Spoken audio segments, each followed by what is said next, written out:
Perfect.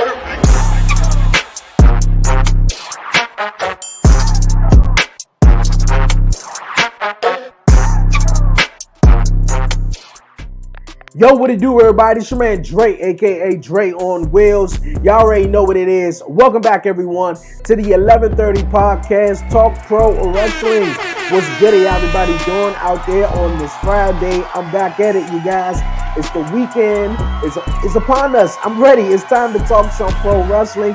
Good morning, good night, good afternoon to all my listeners all across the world, wherever you may be at. Appreciate it so much. We here streaming on YouTube this afternoon on this beautiful Friday, you guys.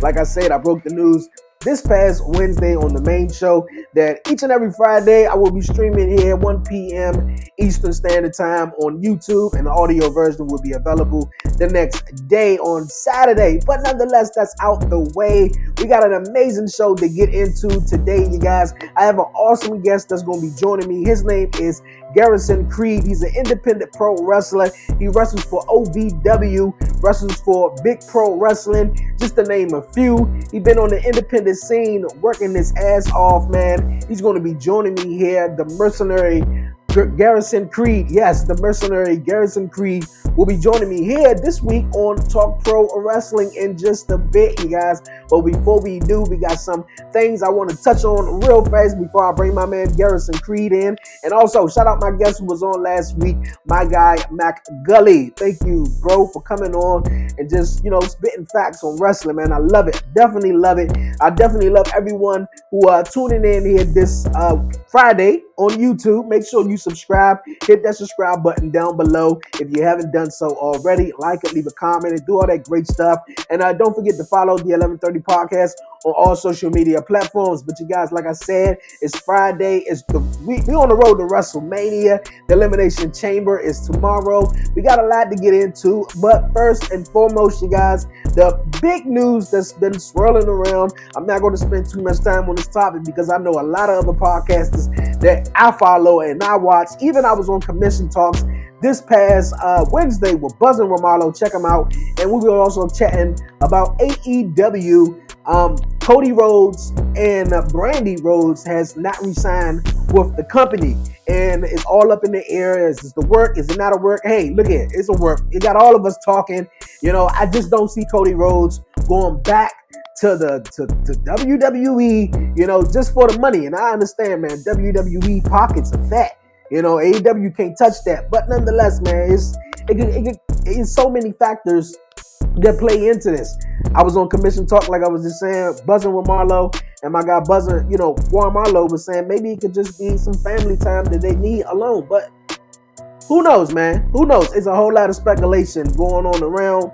Could Cody Rhodes come back to AEW, or is Cody Rhodes going back to WWE, maybe possibly making an appearance at WrestleMania or the night after WrestleMania? We just gonna really have to wait and see, you guys. We really gonna have to wait and see. Cody Rhodes returning to WWE.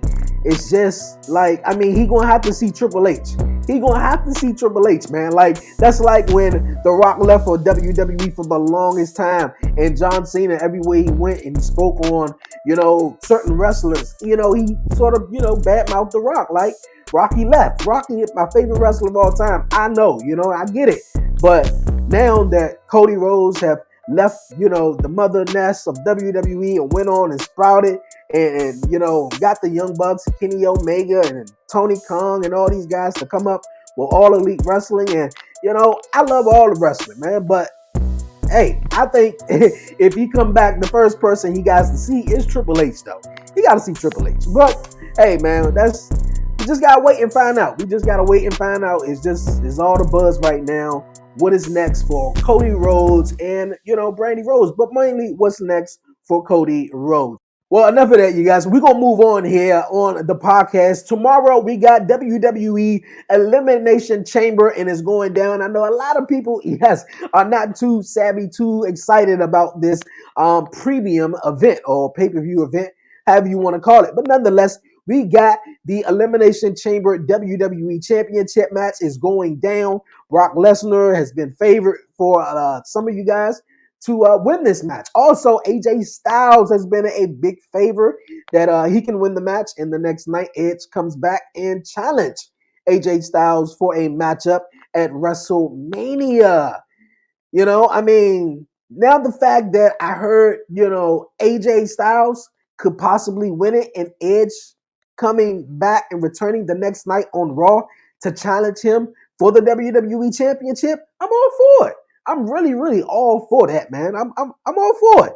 But Brock Lesnar winning the WWE Championship and going on to face Roman Reigns. Now, like I understand, my man Blackheart said it to me, man. That's the best route to go, but so what do we do with Bobby now? What do we do with Bobby?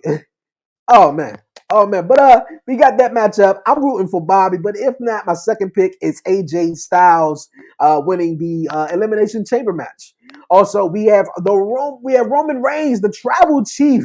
Let me get it right. The Tribal Chief Roman Reigns taking on Obert Goldberg. I hope Roman Reigns do Goldberg like Goldberg do other people. You hear me? Like Roman said last week, man, I'm a Goldberg you. So that's what he need to do. Get in there, spear his ass, 1, 2, 3, roll out, bro. Like you just a match for me to do something before WrestleMania. Like, come on. Lita, sorry, Lita, but you said you got another good run in you, so I know you're not going to win this one. Hopefully, we can get you at WrestleMania with Bailey. We're going to find out. We're going to certainly find out tomorrow at Elimination Chamber. I'm going with Becky all the way. I believe the Usos are taking on the Viking Raiders, Uso Penitentiary, um, all the way, you guys, all the way. Man, Elimination Chamber, man, is going down. We are on the road to WrestleMania. Yes, man, we are on the road to WrestleMania. Not only that, we got a new show coming up tonight. Yes, right after SmackDown. It's called Level Up NXT. Man, I was on Commission Talk and was like so confused of what is this? They didn't do too much with at least WWE when they showed the commercial on NXT Vengeance Day this past week, which was a great event. But which I'm really excited to see Tommaso Ciampa versus Dolph Ziggler.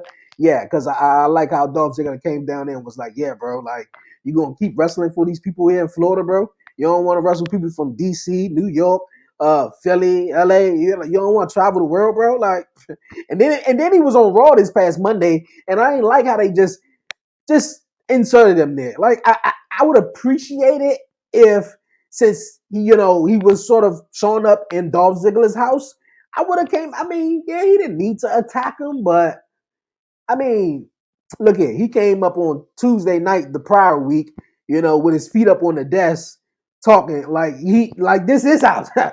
But nonetheless, man, like I'm loving, man. I'm loving what this NXT level up is about to do. I guess they about to, have these NXT guys go against these cruiserweight guys. I don't know, but I'm looking forward to it. I said on Commission Talk, this show is definitely for everybody who don't like Rampage, who don't like Rampage, man. But hey, look at I'll be watching that, like I'll be watching Impact, like I'll be watching one of my favorite wrestling companies right now, NWA. I'm loving what Matt Cardona is doing right now. I'm just loving it, bro. Like I'm loving everything, bro. You want to talk about somebody who just did a whole 360 after leaving World Wrestling Entertainment, going to the Indies, revamping his whole character. Like in WWE, he was basically kid friendly. He was pushed toward the kid friendly, like, oh, woo, woo, woo. And now on the Indies, he's doing blood and doing all these matches. And bro, shout out to Matt Cardona, man, for real. He's like the digital media champion in Impact right now, and he's the NWA World's Heavyweight Champion, bro. Like, come on, I'm loving what he's doing, man. I'm loving all wrestling right now, for real. Loving all wrestling. We speaking about independent wrestling, you guys. Yo, my guy Garrisaon Creed, independent pro wrestler, will be joining me here in just a bit. Right after this, you guys. Don't go nowhere. Yo, what up? This your boy Kenneth Stones, aka Coffee Weaston. This your boy DOE, Good Brother Bowl. And we are the Dirty Hills. You already know, man, you tuning in to 11:30 podcast. Not 7:30, but 11:30. Dude, that's my job. Not 7:30, but 11:30. Yeah. And you have been Dirty Hills approved. Like I was saying, you guys, throughout the show, I have an amazing guest that's going to be joining me here on Talk Pro Wrestling this week. My guy, Garrisaon Creed. He's an independent pro wrestler. You may have seen him in Big Pro Wrestling. He wrestles for OVW Wrestling. My man been all over the place. The mercenary Garrisaon Creed. How's it going, bro? It's doing great, man. It's I'm about ready to go hit the gym for the second time my day, and it's going great. Hey, that's dope. That's dope, man. That's dope. Thank you for taking the invite to join me here on the 11:30 podcast this week. Like I was saying before the show, I always love having independent wrestlers here to come on the show to shine light on them, and tell their story, and just like I said, just chat with them and just chat wrestling and stuff like that. But we ain't gonna waste no time. We gonna get into it and everything. How long you been in the wrestling game? And damn near all my life. I can remember the famous Hogan Andre match, WrestleMania 3. So I've been watching it for since I was about knee high. Okay. Professionally, I've been in the business. I'm about ready to close out my 6th year. Going into my 7th year, and it's been a wild ride. It's been crazy. It's brought me all across North America, through Canada, through a good part of the Eastern United States, Central United States. It's been a wild ride, and I love every second of it. Okay, man, that's dope. That's dope. You said you've been a wrestling fan since you could remember and stuff like that. Did you always wanted to be a wrestler growing up, or something just led you to that path, right? It is kind of a crazy ride. I did want to become a wrestler, but what kid doesn't want to become, like, say, for example, the star quarterback of their favorite football team? At some point, you realize it's not going to happen, and that was me. I didn't have any outlets, I didn't have any connections, I didn't know where to go, anybody to call. So I graduated high school, I joined the armed forces. I did multiple deployments overseas, saw a lot of action, served my country, came back, did the college thing, did the big boy job thing, and literally stumbled across a wrestling school near where I lived, and went, hey, I'm not too old yet. Why the hell not? Let's go and give this a try. And it just took off from there, man. Hey, that's what's up, man. That's really dope, man. I can tell the passion from your voice, because it's all about finding the right wrestling school, as I hear, because, all the wrestling schools are, not great. But you said you were in the military and stuff like that. How was that experience? Definitely. I'm not going to say it was like the happiest experiences, but if anything's going to get any person to pull their head out of their ass and grow up quick, joining the armed forces would. And it definitely did that for me. I probably matured more from the time that I was 19 to 21 than most people do in their entire lives. And going on out and doing things that you see in movies, you see in action flicks, and actually experiencing them and actually realizing how tragic those instances are. It changed me a lot, changed me for the better, I would think. I wouldn't be the man that I am today without those experiences. I wouldn't have the determination I have, the motivation. I just wouldn't be the same guy. So even though it was a very hard time in my life, very difficult, very enduring and challenging in my body and my mind, I wouldn't have changed it for a bit. I still would probably done the same thing. Hey, man, that's really cool, man. I appreciate you sharing that, and and I thank you for being in the service and being doing that commitment, because that got to be rough, man. I have family members who also was in the service and like that. They deal with PTSD afterwards and stuff. So it's real inspiring for you to share that. From you being in the military, what did you from being in the army? What did you apply from there, taking it on to the wrestling business? It took me a long while to realize that I was taking what I learned from the service, from the army, and was using it in the wrestling world. You do have to have a level of determination and tenacity to do what we do. To wake up early in the morning, to go to the gym, to be disciplined enough to have a strict diet, to look the part.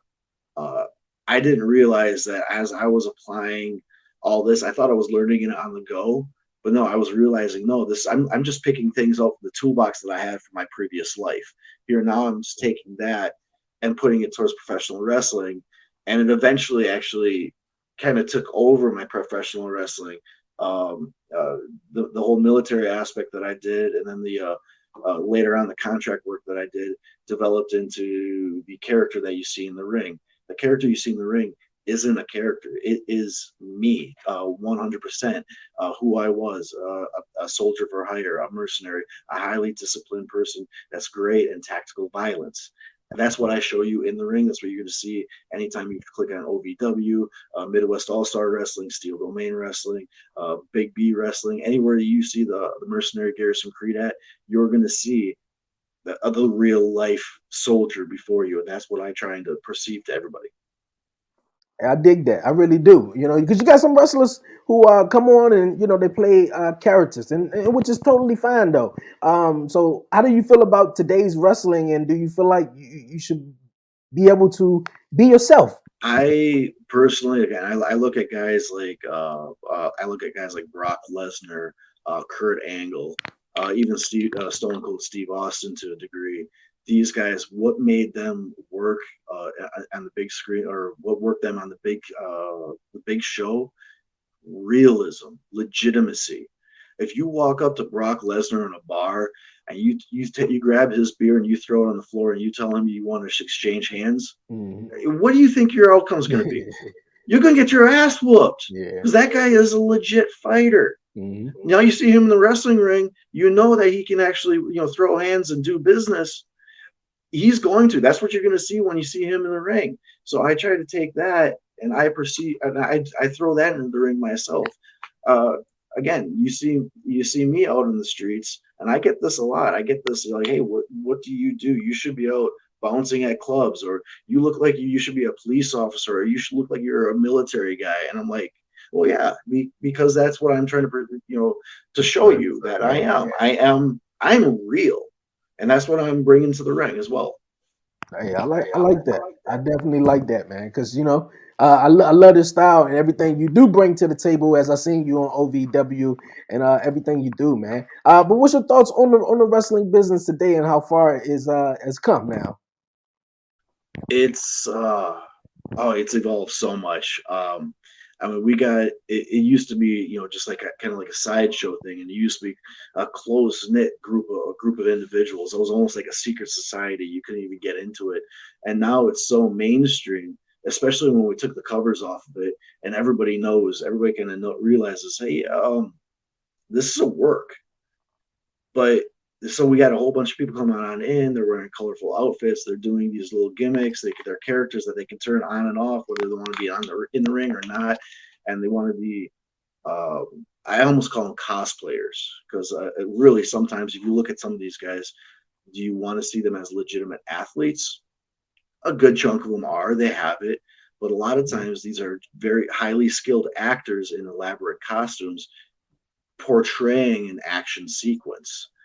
The guys that I think that are the best at the top of the game are the legitimate athletes that are going on out there, and they take away that cloak that, oh, this is only a work. If you can take that away from them and have all the fans question, oh, hey, I think this is real. That's what's going on. So we kind of have a mix going on. Different products for different people, of course. The highly gymnastic type, choreographed type styles. Your strong style, very knit and gritty, duke it out type styles. Then you got your Kurt Angle, Chris Benoit types, where they're like legitimately wrestling out there, ground fighting type techniques that do take away that mask of a show and like bring in the legitimacy. It's evolved so much. You have so many different types of products and different things to see and different characters. It's conglomerate. You have something for everybody, really. Yeah, you do. It's so much different wrestling out there for everyone. I like the point you just made though. But do you feel like without the entertainment value in a wrestling show, like it takes away from it? Or I'm trying to figure out how to actually say this because we get so much wrestling, or you get so many people or fans say, "Oh man, this product is this and this product is that way," because they have so much entertainment value in it. And besides just a whole 8 cards full of straight wrestling. You do need to have the entertainment aspect into it. You need to know the characters intimately. You need to know what's motivating them, why they're in the ring against this guy. I mean, everybody loves a good fisticuffs, but sometimes you may need a little bit more in-depth story. Oh, hey, you looked at my girl wrong. Hogan Savage, that type of dynamic going on to be able to tell a story when you get in the ring, and then just what you do in the ring just kind of defines that story. When you can take, perhaps you take that Rey Mysterio acrobatic type, and you bring on in how old was he during the Eddie Guerrero Dominic on a pole, Dominic on a ladder match type deal. That you bring that on, and now you got somebody who is this highly gymnastic type, but they're throwing down the gauntlet and throwing down some fisticuffs because it became personal. Uh, just the point I'm trying to make is you need to throw a little bit more than, hey, mono eat mono. You need to have a story. You need to have a reason why, so these guys can play it out in the ring and show you and have you invest in it to prove that I'm going to have to buy. I'm going to put down my 20, 25, $30 so I can make sure I sit ringside and see these guys duke it out. I mean, my ass will be in that seat watching this match. You need to give them a reason. Yeah, you do. You do need to give them a reason though, because that was a debate that I had on the podcast a couple of weeks ago. Just how, I mean, everybody watches WWE and complain about this and that, but they still watch it. I'm gonna still watch it regardless though. But they complain about how it's too much entertainment and less wrestling. Whether it is or isn't, I feel like some of the best moments that we as wrestling fans has enjoyed has nothing to do with wrestling at all. It's been something that's been portrayed as just like you said, a storyline, something, telling stories and stuff. Yeah, you need to have that. You need to have that build up. Hulk Hogan not beating Andre the Giant for so long, and then finally at the pinnacle, at the biggest stage of the year at WrestleMania, he hulks up and picks up this giant of a man and body slams him. Finally, like, you got to build up to that point, and that's the biggest thing. So that way you have a draw, and you can fill Madison Square Garden with a couple of thousand people. So that way you justify what you're doing. Totally right, my guy. Totally right. But you guys, man, we're going to move on here on Talk Pro Wrestling. Garrison, you right now are in OVW. OVW, as a lot of people formerly, known as a WWE developmental territory.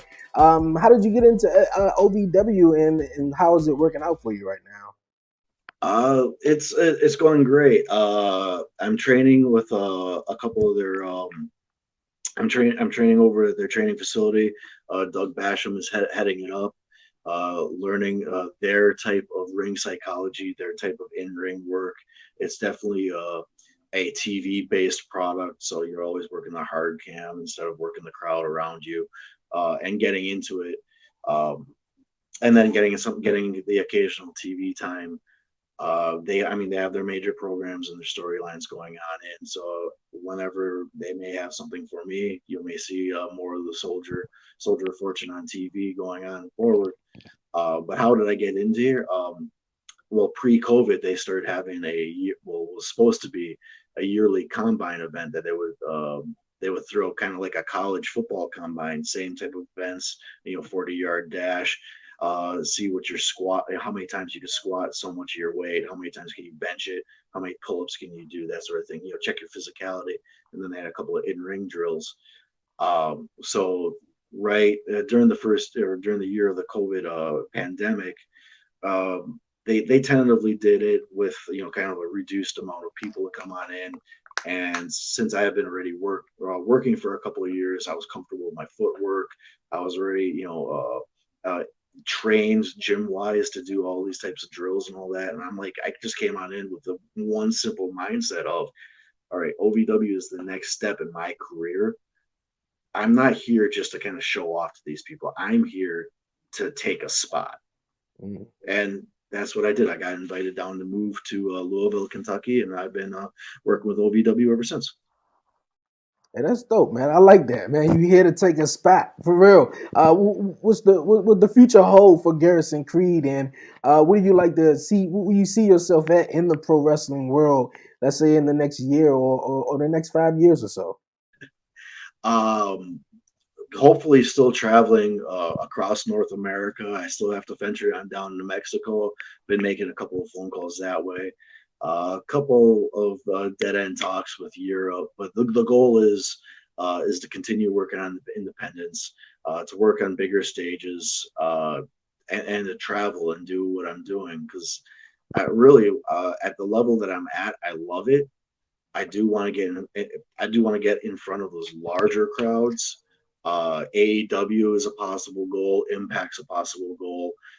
New Japan Pro would be amazing if I can get on and start working with them. Even if it was New Japan Pro on the American side, now that they have an American branch, I would just love to work with them. Uh, WWE, not so much. I know they got to have some age restrictions, so I think I'm already outside the window for that. I aspire to work for them, but I'm not gonna hold my breath about it. Uh, but really, when it comes on down to it, I just want to continue what I'm doing, travel all over the place, be able to pay my bills and live, put food on my table and live a nice lifestyle by the entertainment value that I'm providing for people. I definitely dig that, man. You definitely dig that. You gotta, work yourself off, man, and just work hard to provide and put food on your table, especially when you're in the independent route. You speak about traveling. How's that working out for you right now? And then how did pre-COVID or during the COVID time really work out for you when it wasn't too much going on and stuff? Well, thankfully, COVID for this guy only put me on the sideline for about 3 months, Okay. uh, which actually, fortuitous or not, was a good thing. I had blown my knee out, and so I had 3 months to recoup from it, and I didn't miss any wrestling because no wrestling was going on. But then after that, I started. I broadened out my search pattern for companies to work for because where I was up in the Midwest, things weren't opened up back yet. So I reached on down to a couple of companies I knew down in Texas and Oklahoma, and started getting booked down there. So now, well, now I'm driving cross country every other week just to get some work. It paid off because I started getting noticed more. That's how I started coming on over to OVW and coming on out to Atlanta and Georgia, getting a great spot last year's WrestleMania season down in Tampa, Florida. It COVID made me branch out. So it was as negative as it was as a whole. I took the situation and made it into a positive. I made things happen. And that's what you got to do. You got to make things happen, man. Don't let nothing hold you back. Because I know definitely within the COVID situation, I didn't have a job, before then. So I just went straightly just podcast and just try to definitely connect with different people. Especially because I'm a big fan of wrestling and love independent wrestling, love pro wrestling, love it all. So I thought, especially with my wrestling podcast, I can really take that to another level, interviewing, independent wrestlers and sharing, they spotlight and stuff. So I thought that, it'd be really, really fun.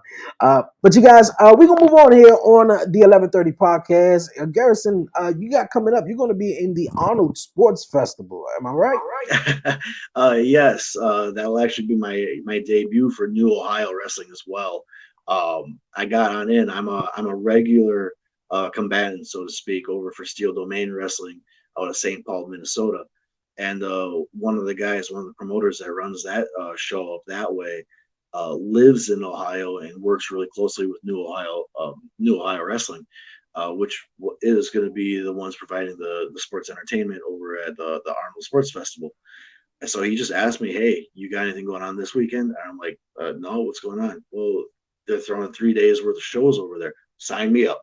Send me a whole new marketplace for me. I'm rip ready to go, man. Send me over. Hey, I dig it. I dig it. You're totally ripped, man. Because the photos I was seeing, I was like, okay, my guy is all set to be in the Arnold Sports Festival. When I read it and I saw the post, the only person I can really think of, as far as WWE goes, think her name Dana Brooke, who made competed in the Arnold Sports Festival some years ago. But that's a huge opportunity for you. How did how you feel about it?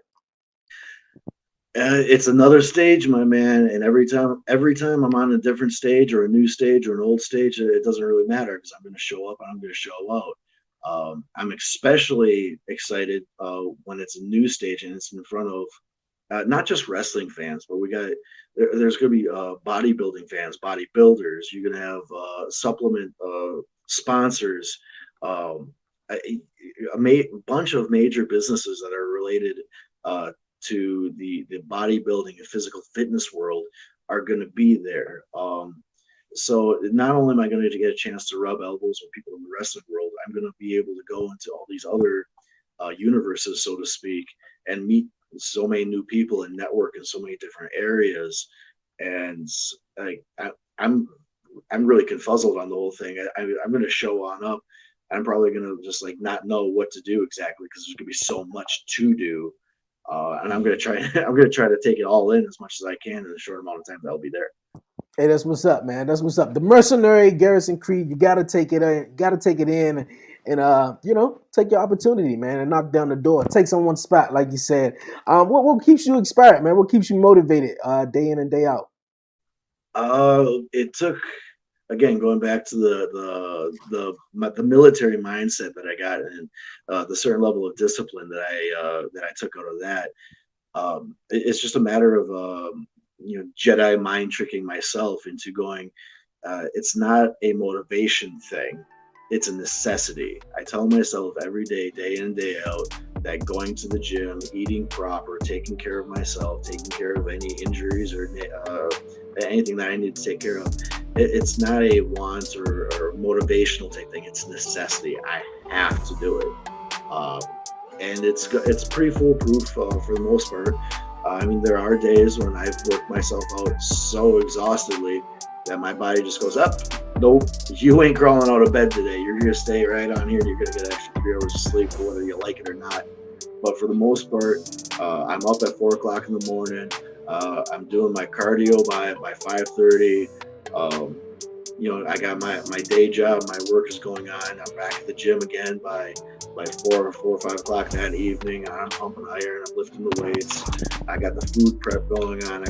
I do 3 days of food prep a week. Usually end up having to buy more food during that time because I got to have a massive diet for just the upkeep of what I'm doing. And it's just a machine. I don't think of it as a living, moving thing. It's a machine, and I got to keep it well fueled. I got to keep it well oiled, and I got to keep it going constantly. Yeah, okay, man. Okay, I always ask that to everyone, whether it's my other podcast or here. What inspires? I always, ask because it's always something that keeps me motivated.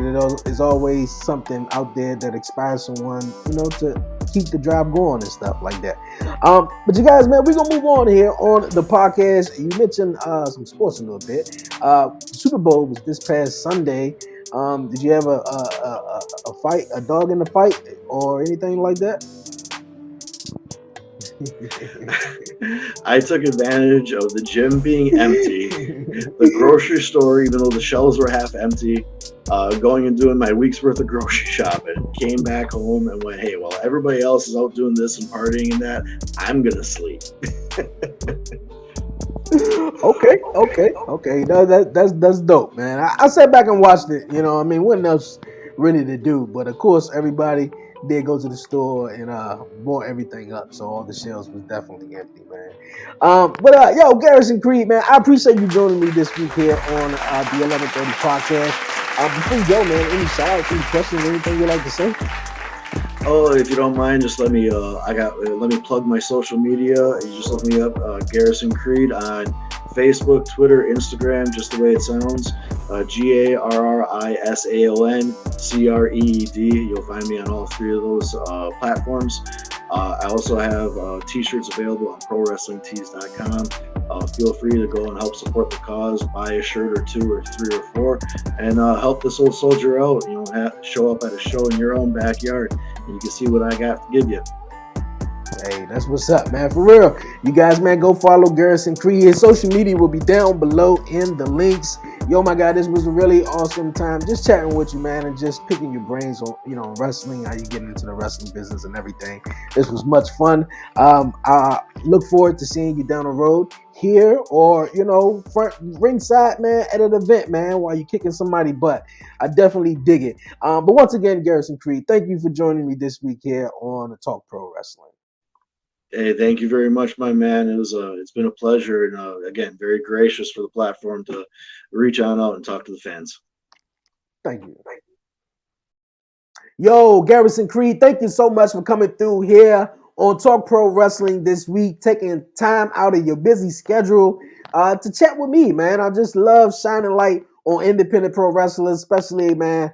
I've been, doing podcasting for the last 2 years, but basically, like for the last year or so, I've been really getting, guys who have been in the wrestling game here on the podcast to shine light with them. So I definitely love doing that and just chatting with them, man. Just learning them, picking their brains. So it was definitely dope how you just take, what you learned in the military and, transfer that over into professional wrestling, just being yourself. Like you said, keep doing your thing in the world of professional wrestling. Can't wait to see you on my TV soon or in a town, near me or near you, man. For real, I definitely can't wait. You guys, man, go follow Garrisaon Creed. His links will be down below here on YouTube.